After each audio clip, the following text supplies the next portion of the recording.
以下係體育新聞。於3月30號，正西書院於荃灣西約體育館進行第3場丙組籃球賽。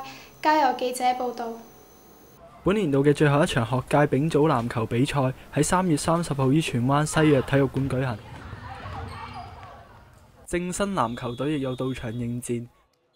喺比賽之前，同學亦都熱身準備。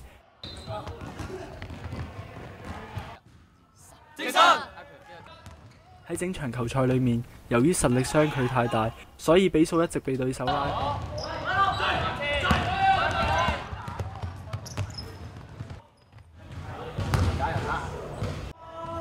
最後以比數84比6落敗。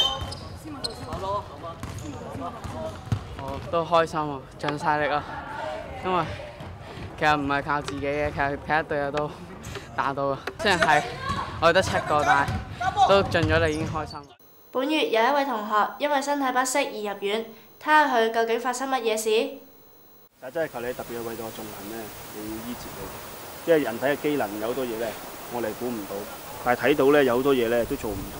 喺近期嘅天氣正係轉季嘅交接期，所以有時會比較悶熱。就喺本月嘅5號，同學歐仲恒因為喺活動嘅時候天氣悶熱同埋過分出汗，導致身體缺乏鹽分。當仲恒正要休息嘅時候，卻全身抽筋。